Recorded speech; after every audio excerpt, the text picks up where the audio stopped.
after the run.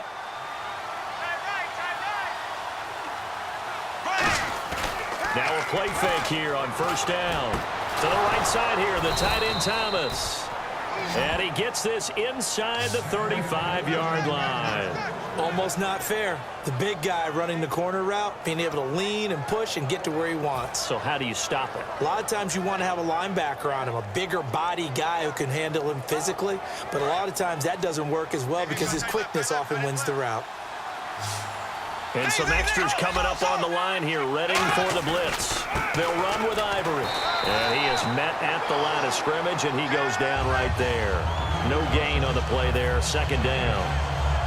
Nice job there defensively to clamp down because really they've been on their heels this drive. Agreed, and they really needed that one for confidence, just to feel a little bit better. But I don't know if I would be daunted by them stopping me on one run. This drive has gone pretty well. I could come right back at them.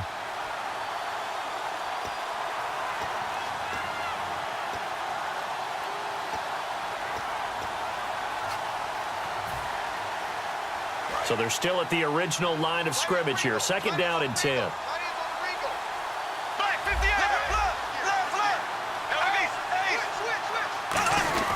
Again, they run. Again, it's Ivory. And he's brought down. Give him 10 yards on that one, and that'll earn him a fresh set of downs. Boy, where would these guys be without his performance on the ground? That puts him over 100 yards now for the afternoon, and I tell you, he seems to be getting stronger as the day goes along. So the offense has it first and 10.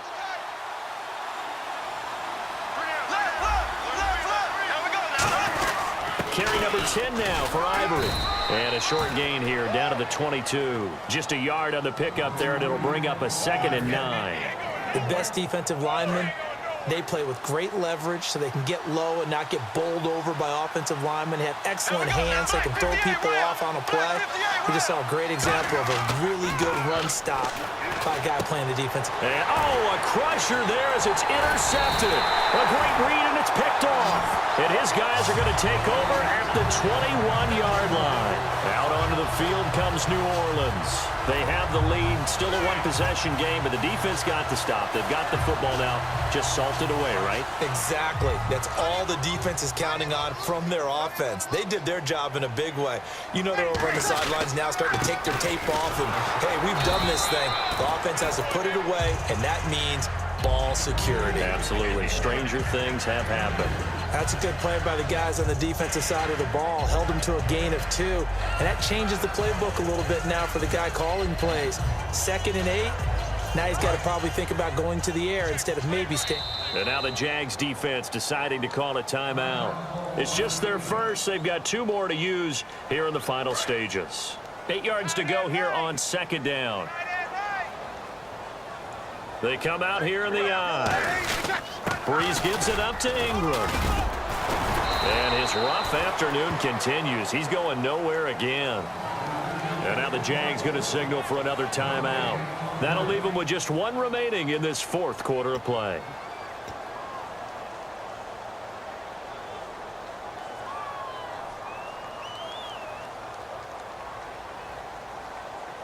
Tough spot for the offense. 3rd and 8.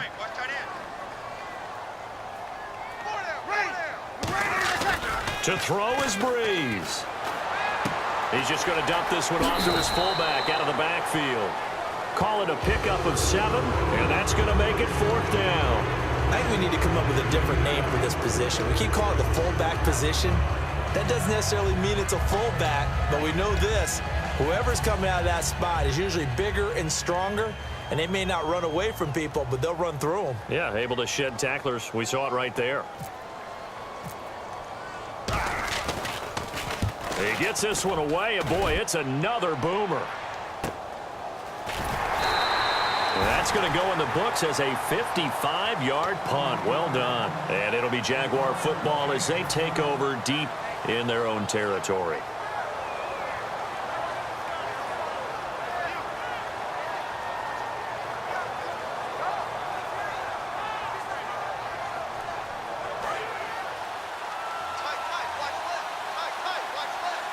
They come out 5 wide, 3 of them to the right side. He's back to throw. His throw incomplete. Marquise Lee, the intended target, and that'll bring up second down. I hope I don't sound too rah-rah on that one, but that's the exact right throw. Either your receiver gets it or no one gets it. Give him a lot of credit for being really precise with it. Got rid of it. No one got it.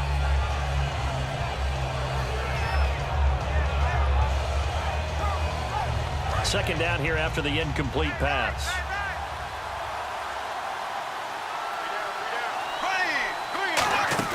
They'll look to throw. He's got time. Looking sideline, incomplete. The tight end, Julius Thomas, the intended target, and it's third down. It's a tried-and-true formula, and I don't think it'll change for as long as we play football. If someone's trying to throw the ball and you can put pressure on them and make it tough, that's only going to help your defense. Yeah, he's since being hurried. He got rid of it before taking the hit, but incomplete.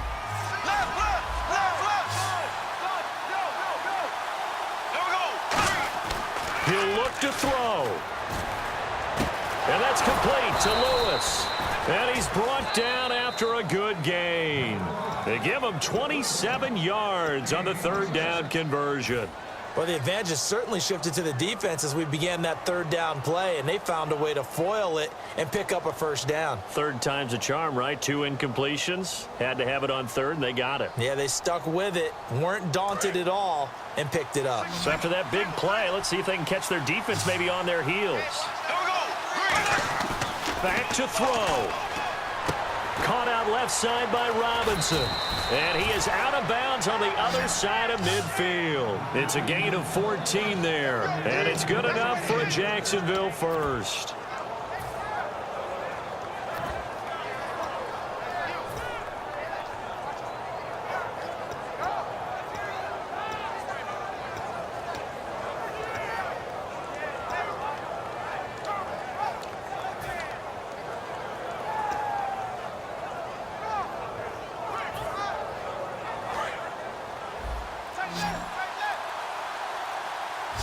They come out 5 wide, 3 of them to the right side. Back to throw. And he's going to go out of bounds at the 30-yard line. It's a pickup of 16 there, and it'll lead to a new set of downs. Well, how about keeping your head about you in this situation? No more timeouts. Finds a way to get out of bounds. Now they can breathe a little bit as they contemplate what to do on the next down. Here's Bortles to throw. And this ball is caught. It's a touchdown. And now in the final seconds, they're a PAT away from likely getting this thing to overtime. And that touchdown means a decision has to be made. Do they kick the PAT and tie it up, or do they go for 2 and try and win it right now? And he has got it. So barring something crazy on the kickoff, we're looking at an extra period to decide this one.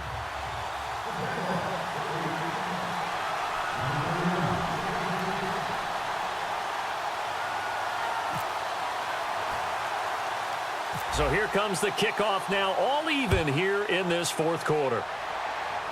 On the return, here's Marcus Murphy.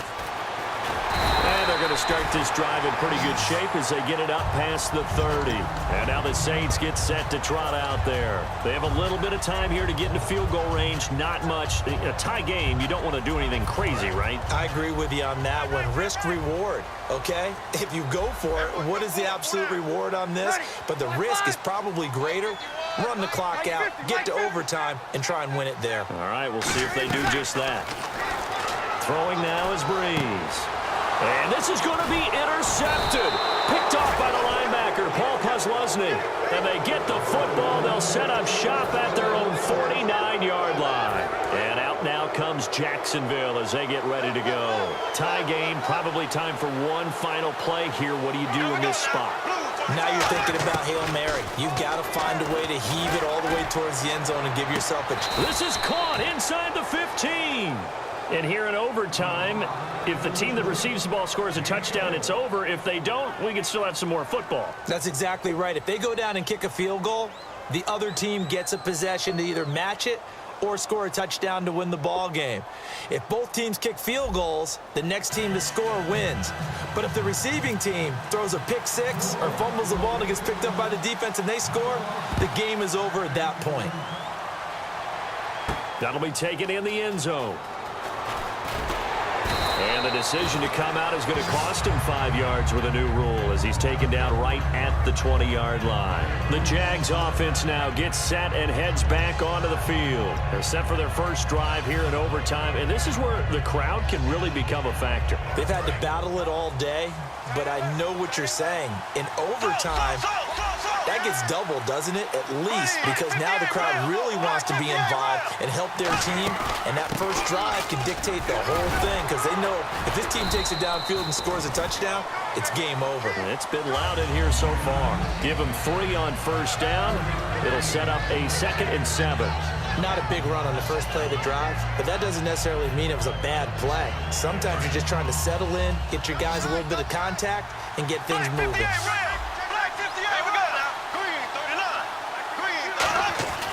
First throw of overtime for Bortles. Robinson's got it. And he'll be taken down, but not before he gets into enemy territory. And we continue to see another example here of offenses just going for it.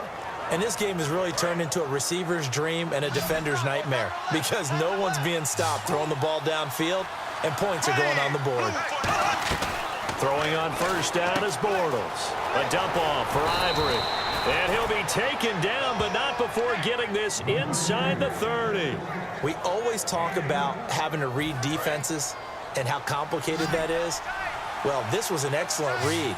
Read the pressure and got rid of the football before it even got to him for a nice game. And when they're blitzing like that, running back usually a good spot to go with the football? Without a doubt, because he's right in your sight line or he's near you. So you're able to just get it to him easily. And once he gets in space, that's usually a good matchup for him.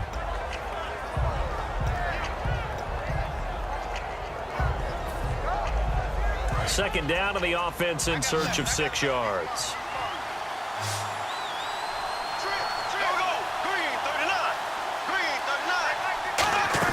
The play fake to Ivory. Now Bortles. He's got time in the pocket. Now he steps away. And he'll go out of bounds in the red zone just inside the 20. Call it a gain of 7, and it gets him a new set of downs.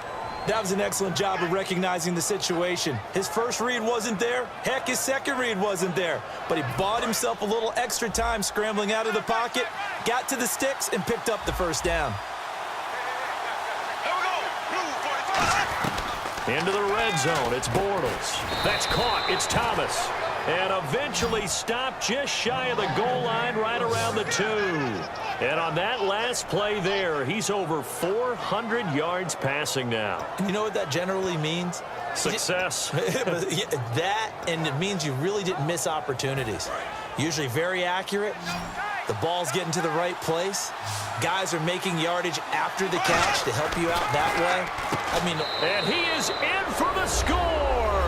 And it is absolute stunned silence here as they win it on the road in overtime.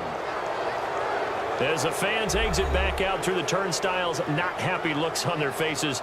Feel like they probably let this one slip away at home in overtime. I would agree with that, and their unhappiness hurts the guys at the concession stands on the way out, right? Not stopping to buy something for the kids. They just want to get home.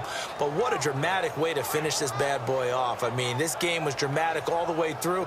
That's why we got to overtime. And then to go ahead and finish it this way, the fans streaming out unhappy, but the team that came in here